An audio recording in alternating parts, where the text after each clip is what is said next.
अस्सलाम वालेकुम प्यारे रीडर्स। आज हम रीड करेंगे सौदा दिल का नावल की एपिसोड नंबर 10, जो कि हबीबा राइट्स की तहरीर है। प्यारे रीडर्स, प्लीज़ चैनल को सब्सक्राइब और वीडियो को ज़रूर लाइक कर दीजिएगा। So let's start.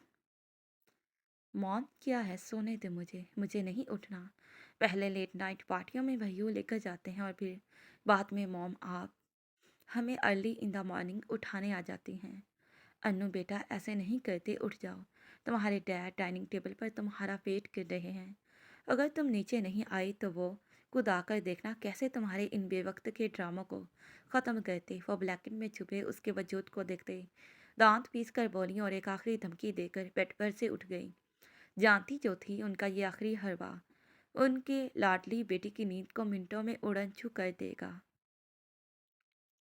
मॉम, वो खुद पर से एक झटके से ब्लैंकेट उछालती अपनी माँ को भी वसी से देखती रो देने को तैयार थी।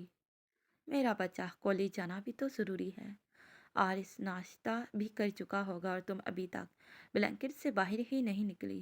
वो प्यार से उसके गाल को थपथपाकर दोबारा उसके पास आकर बेड पर बैठती बोली, मुझे नहीं उठना, चाहे जो मर्जी कर लें। वो अपनी माँ की नर्म ममता भरी आगोश में झुकती बोली, अनु मेरा बच्चा, जिद ना किया करो। तुम आरिस को भी हर वक्त ऐसे ही तंग करती हो। हौसला है इस बच्चे का जो तुम्हें बर्दाश्त करता है। वह अब शरारत से इसको छेड़ते बोली, तो आप ना करवाते ना मेरे साथ उसका निकाह। अब फंसा दिया है तो इस बेचारे को भुगतना तो पड़ेगा ना मुझे। वो भी शरारत से उनमें मजीद छुपते बोली, तुम खुश हो? उसके इस बाल सहलाते हुए अचानक से उन्होंने पूछा, जिस पर उसने चौंक कर सर उठाया। मैं बहुत खुश हूँ मॉम, मेरे बिना कहे आपने मेरी इतनी बड़ी ख्वाहिश को पूरा कर दिया। और उसके अलावा और मुझे आपसे कुछ चाहिए भी नहीं। वो उनकी आंखों में देखती एकदम संजीदा अंदाज में बोली, कभी कभी बहुत मुरझाई मुरझाई सी लगती हो। जब तुम खामोश हो जाती हो तो मेरा दिल घबरा जाता है। वो पिछले दिनों की बात करते जब आरिस की बातों ने इसे उलझा कर रख दिया था। इनका हवाला देते वो इसकी पेशानी का बोसा लेते बोली, इसको लेकर उनके लहजे में फिक्र ही फिक्र थी। खुश रहा करो ताकि मेरा दिल खुशी से सरशार रहे। इसको मोहब्बत से देखते तफाखुर से बोली, ऐसा कुछ नहीं है मॉम, परेशान ना हो। भला डोरों में हिम्मत है कि वो मुझे रुला दे। वो आंखें छोटी करती हुई उनकी तरफ देखती गालों को फुलाकर बोली, जिस पर कायनात बेगम मुस्कुरा दी, मेरी मसरूफियात आजकल बहुत बढ़ गई हैं, जिसकी वजह से मैं अपने बच्चे को ठीक से वक्त नहीं दे पाती। लेकिन इसका मतलब यह हरगिज़ नहीं है कि मैं अपनी औलाद से बेखबर हो जाऊं या फिर रहूं। मुझे तुम्हारे इस अमल ने बहुत तकलीफ़ पहुंचाई। उन्होंने उसके आईब्रोज की तरफ इशारा किया, जिस पर अनायजा नादिम हुई और फिर उन्होंने अपनी बात जारी रखते कहा, इसीलिए तो आप फिर पूछ रही हूँ, मेरे बच्चे को कोई परेशानी है तो बिला झिझक अपनी मॉम से शेयर करें। आरिस परेशान करता है कि आपको? उसका रवैया कैसा है तुम्हारे साथ? वो कुछ खोजती निगाहों से उसके चेहरे पर दुख की रमक को ढूंढने की जदोजहद करती हुई पूछ रही थी। वो माँ थी, उनका फिक्रमंद होना तो बनता था। मॉम, ऐसा कुछ नहीं है। आरिस बहुत अच्छा है, ये तो मैं हूँ जो उसकी जान पर बनाए रखती हूँ। वो अपनी माँ की खोजती निगाहों से परेशान होकर इनको ज़ोर से हक करती आरिस के साथ की जाने वाली अपनी बेबाक हरकतों का सोच कर बोली, मॉम आप यहीं बैठे, आपने जाना नहीं। मैं फ्रेश होकर अभी आई और फिर इनसे अलहदा होकर बेड पर से उठ गई। उसे डर लगा कि वो थोड़ी देर और मज़ीद उनके रूबरू बैठी रही तो कहीं उसकी माँ उसके चेहरे पर रकम, कहीं उसके अंदर दिल में उठती तकलीफ़ को ना जान लें। हाँ, वो परेशान है। उनकी ये बात सच थी। वो बेसन के पास खड़ी नल को खोलते सोच रही थी, मैं परेशान हूँ मॉम, आरिस के स्ट्रेंज बिहेवियर से। कभी कभी वो मुझसे इतना रूड हो जाता है कि उसे खुद भी नहीं पता चलता और फिर मेरे रूठने पर परेशान भी हो जाता है। उसकी रूडनेस मुझे परेशान कर देती है। वो मुझे ठीक से बताता भी नहीं कि वो मेरे साथ खुश भी है कि नहीं, पर जो भी है आई डोंट केयर। उसने अपनी सोचों की नफ़ी कर दे सर झटक दिया और फिर पानी के छींटे चेहरे पर मारकर चेहरे पर लगाए साबुन को साफ किया। मुझे बस इतना पता है डोरो कि तुम पर सिर्फ मेरा हक है। तुम्हें खुद को मेरी गुर्बत को महसूस करने के लिए पिघलाना होगा और वो दिन दूर नहीं जब तुम बह कर खुद से किए हर अहदो पैमान को तोड़कर मेरी गुर्बत में खुद को पिघला दोगे। I challenge you my innocent plus shy baby. देखना एक दिन मैं तुम्हें बहका कर ही दम लूंगी। उसने हाथ बढ़ाकर खुंटी से हैंग टॉवल को खींचा और फिर पानी से उतर अपने चेहरे को साफ करते हुए खुद से मसम अराता करते वो बाहर चली गई। बाहर आई तो उसने अपनी माँ को उसके इंतज़ार में यूं ही इंतज़ार करते पाया। मॉम, आप गए नहीं हो? अपनी माँ की जानिब देखती खुशी से हैरान होकर पूछा। आज आपकी मॉम फ्री है, कोई काम नहीं मेरी गुड़िया। जब आए तो सीधे हमारे रूम में आएंगे। हम आज का दिन अपनी बेटी के साथ मसरूफ़ होकर गुजारना चाहते हैं। वो मुस्कुरा कर बोली, मॉम चले, मैं तैयार हूँ। वो अपनी तैयारी का जायज़ा लेकर ड्रेसिंग टेबल के पास ही खड़े इनकी जानिब घूम कर बोली, जिस पर वह अस्वात में सर हिलाकर उसे लिए नीचे डाइनिंग हॉल की जानिब बढ़ गई। मेरे आशियाने में रात फिर कैसी गुजरी तुम्हारी? वो जब रूम से गया था तो वो सो रही थी। अब जब जॉगिंग करके आया तो उसे बेड पर बैठे पाया। जज जी? उसकी भारी आवाज़ पर उसने सर उठाकर उसे देखा, जो अनाबी होंठों पर मुस्कुराहट सजाए उसकी तरफ बेबाक नज़रों से देखते पूछ रहा था। सिर्फ वही जानती थी उसने ये एक रात उसके रूम में कैसे गुजार दी। सारी रात इस डर से वो सो नहीं पाई कि कहीं अगर वो सो गई तो कोई उसकी नींद का फ़ायदा उठाकर उसके सोए हुए वजूद पर काबिज होकर उस पर अपनी दरिंदगी की छाप ना छोड़ जाए। अब तक यही तो होता आ रहा था उसके साथ। उसके जिस्म पर ऐसे कई अनमिटे निशान अभी भी बाकी रह गए थे, जो उसे अपनी बेबसी की याद दिलाते। उसके घायल वजूद पर बने इन दरिंदगी के अनगिनत निशानात ने उसे इस अजनबी सौदागर पर भरोसा करने की इजाज़त नहीं दी। इसी कश्मकश में मुब्तला वो सारी रात इस दरवाजे को तकते गुजारती जहाँ से वो किया था, और फिर जाने कब वो नींद की हिचकोलों के जद में आई, उसे खुद पता तक न चला। नींद से बेदार होने पर वह अभी भी अपनी इन्हीं तलख यादों को सोचने में मसरूफ़ थी, जब उसकी आवाज़ पर वह बौखलाहट के मारे हकला कर बोली, इतना हकला क्यों रही हो तुम? मैं कोई सालिम बंदे तो नहीं निकल जाता जिससे तुम इतना खौफजदा हो रही हो? वो दो कदम का मजीद फासला तय करते उसके सर पर आन खड़े हुआ और फिर उसके लहजे में की हकलाहट पर चोट करते बोला, बेबी ये घटिया lehenga kurti I don't know why मुझे क्यों इतना परेशान कर रहा है। चलो उठो, मैं तुम्हें चेंज करवाता हूँ। वो उसका धोतिया मम्मी हाथ पकड़ गए बेबाकी से बोला, जबकि मुकाबिल ने चौंक कर उसे देखा। वो हैरान हुई, लेकिन फिर उसके हाथ खींचकर उठाने पर वो चुपचाप उसके साथ चलने लगी। उसने सोचा उसकी किस्मत में यही सब लिखा था। बस एक खिलौना थी वो, जिसके ज़िम्मे दूसरों का दिल बहलाना था। ये ड्रेसेस मैंने ख़ास अपनी होने वाली बीवी के लिए ऑर्डर्स पर तैयार करवाए थे। वह शाइना के खूबसूरत सरापे को तस्वर करते हुए मुस्कुराकर बोला, और फिर उसकी तरफ देखा। उनमें से अपने लिए ऐसा लिबास चूज करो जिसमें तुम्हारा ये नाजुक सरापा छुप जाए। वो एक बार फिर उसे सरता पैर बेबाकी से देखते शर्म से लाल कर गया। वो शख्स क्या चीज़ था, हवस परस्त या फिर कुछ और? इसे इन चंद घंटों में वो समझ ना पाई। इस कबर्ड में हर तरह के डिज़ाइन किए हुए ड्रेसेस मौजूद हैं। वो उसके साथ वाली दूसरी कबर्ड को खोलते बोला। उसने एक नज़र कबर्ड को देखा और फिर अपने सामने खड़े सदा के बेबाक इंसान को, और फिर शर्मा खुफत से अपनी आंखों को झुका लिया। ऐसा भी क्या है इस कबर्ड में जो तुम इतना लाल टमाटर हो रही हो?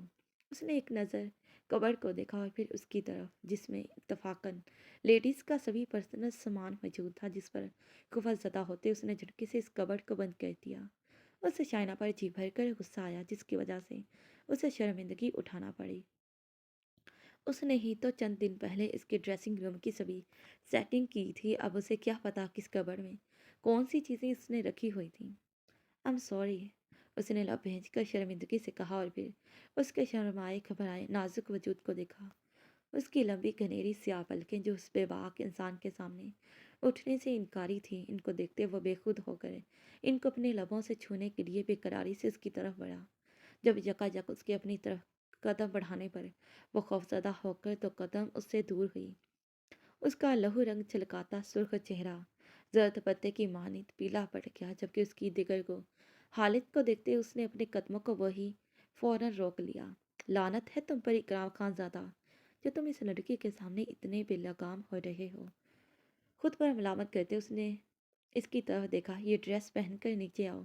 कबर्ड में हैंग हुए ड्रेस को उसके हाथ में थमाकर वो एक खामोश नज़र उसके उलझे सरापे पर डालकर बाहर चला गया। जब उसके जाते ही वो अपने सब्र के सारे बंद तोड़ते रह जाने वाले अंदाज में ठंडे ठार फर्श पर बैठती चली गई। اور اپنی بے بسی پر پھوٹ پھوٹ کر رو دی۔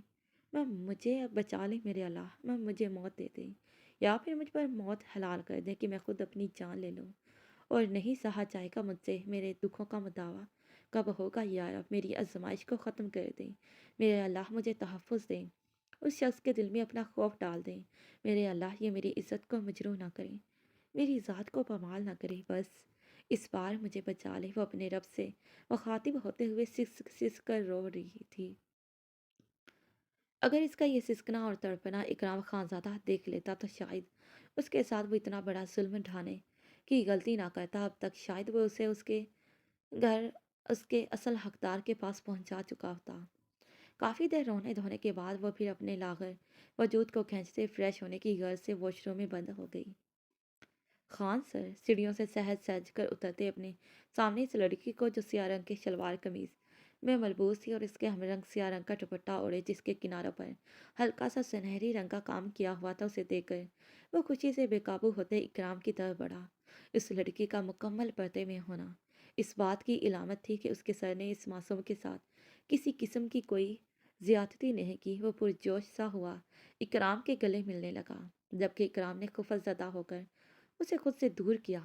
اگر تمہاری جگہ کوئی نازک سی دوشیزہ مجھے حق کرے تو بندے کو اچھا بھی لگے اور اسے حق کرنے پر سواد بھی آئے، وہ بیزارگی سے بولا، جس نے صبح سے نظر اٹھا کر اس سے بات تک نہیں کی، جتنے بھی اس کے صبح اٹھنے سے لے کر اب تک اس نے کام کیے اس کے بغیر کہے منہ سجائے ہی کر دیے، اور وہ جانتا تھا اس کا منہ کیوں اتنا سوجا ہوا تھا، اور وہ ضرور اس کی رات والی حرکت کو لے کر اس سے خفا تھا، اس کے سامنے چپ رہ کر اس سے شرمندہ کرنا چاہ رہا تھا، جس پر اس نے ایک بار بھی خود سے اس کی غلط فہمی کو دور کرنے کی کوشش نہیں کی، بلکہ اس کے غصے سے بھرے سرخ چہرے کو دیکھ کر بھرپور انجوائے کرتا رہا۔ پرے ہٹ، میں تو بغیرت ہوں نا جو دوسروں کی عزتوں کے ساتھ کھیلتا ہے، مجھ سے کچھ یہی کہہ رہے تھے نا رات کو تم، وہ باقاعدہ اسے شرمندہ کر رہا تھا۔ خان سر، اب میں نے ایسا بھی تو نہیں کہا، میں جانتا ہوں آپ میرے خان سر ہیں، کچھ غلط کر ہی نہیں سکتے، وہ بجائے شرمندہ ہونے کے تفاخر سے بولا۔ اب چپ کر کے سائڈ پر کھڑے ہو جاؤ، اگر اب میرے سامنے اپنی چونچ کو ہلایا نا تو آئی سویئر میں نے تمہاری اس چونچ کو توڑ کر رکھ دینا ہے۔ اسے سخت گھوریوں سے نوازتے وہ سامنے آتی اس لڑکی کی طرف بڑھا۔ بیبی ادھر آئے، وہ اس کی جانب آیا جو اسے 10 قدم کے فاصلے پر تھی۔ اس نے اسے طے کیا اور پھر وہ اس کے ہاتھ کے نازک مومی ہاتھ کو تھام کر اسے اپنے ساتھ لیے ڈائننگ ٹیبل پر آیا اور چیئر گھسیٹ کر اسے وہاں پر بٹھا دیا اور دوسری جانب گھوم کر خود سربراہی کرسی پر بیٹھ گیا۔ ناشتے کا نہیں پوچھوں گا، وہ مجھے پتہ ہے تم کر کے آئے ہو۔ اس نے فورک کو منہ کے قریب لے جاتے ہوئے سائڈ پر کھڑے مؤدب انداز سے کمر پر کے پیچھے ہاتھ باندھے اربد خان کی طرف دیکھتے پوچھا، جی سر، میں نے کوک سے کہہ کر اپنا اور آپ کا ناشتہ ریڈی کروا لیا تھا۔ وہ جانتا تھا اپنے کھڑ دماغ سر کو انہوں نے کوئی بھی سیدھی بات ہمیشہ الٹے طریقے سے ہی پوچھنی ہوتی تھی، اس لیے مؤدب انداز میں اس نے بتلایا کہ ہاں جی، میں نے بھی ناشتہ کر لیا ہے۔ بیبی، ناشتہ کیوں نہیں کر رہی ہو؟ اس نے اسے ہنوز اپنی جگہ گمسم بیٹھے دیکھ کر پوچھا، جو جانے کن سوچوں کے گھوڑوں کی باکیں دوڑانے میں مصروف تھی۔ اس کے اشارہ کرنے پر سامنے کھڑی میڈ نے اس کی خالی پلیٹ میں کھانا لگایا۔ بیبی، یہیں پر ہی ناشتہ کر لو نا، وگرنہ تمہارے ساتھ بیڈ روم میں ناشتہ شیئر کر کے کھانے میں مجھے اور بھی مزہ آئے گا، کیونکہ اس طرح ناشتہ کرنے کا لطف اور بھی دوبالا ہو جائے گا۔ وہ میں نے کھیزے سے اس کی طرف اپنی مسکراہٹ اچھالتا کمینے پن سے اپنی ایک آنکھ کے کونے کو دبا کر بولا، میں کر رہی ہوں۔ اس کے دھمکانے پر اس نے اپنے ہاتھ کی مٹھی میں جلدی سے ٹیبل پر پڑے فورک کو اپنے ہاتھ میں دبا کر ہلکی مدم آواز میں جواب دیا، جو وہ بامشکل سن پایا تھا، اور پھر جلدی سے ناشتہ کرنے لگی، جبکہ اربد خان نے نفی میں اپنا سر ہلایا۔ اس کے خان سر کا کچھ نہیں ہو سکتا تھا اور اس لڑکی کی پشت کو ہمدردی سے دیکھا جس نے اب جانے کب تک اس کے سر کے رحم و کرم پر رہنا تھا۔ جاری ہے۔ کیسی لگی ایپیسوڈ؟ نیکسٹ ایپیسوڈ میں بہت جلد اس لڑکی کا ماضی سامنے آئے گا، کون ہے وہ اور اکرام خانزادہ کیا کرے گا اب، اور ہاں، زیادتی والا ڈائلاگ بھی لکھنا تھا، اب اس ڈائلاگ کو نیکسٹ ایپیسوڈ میں ایڈ کروں گی۔ ایپیسوڈ پڑھ کر اپنی قیمتی رائے سے آگاہ کرنا نہ بھولیے گا، اور جنہوں نے ابھی تک میرے چینل کو سبسکرائب نہیں کیا، نیچے ڈسکرپشن باکس میں میرے چینل کا لنک موجود ہے، اس لنک کو زیادہ سے زیادہ اپنے دوستوں میں شیئر کریں اور چینل کو ضرور سبسکرائب کر دیں۔ پھر ملتی ہوں میں آپ سے انشاءاللہ اپنے نئے سفر کے ساتھ۔ تب تک کے لیے پیارے ریڈرز، اللہ حافظ، bye bye and take care. Thanks for watching this video.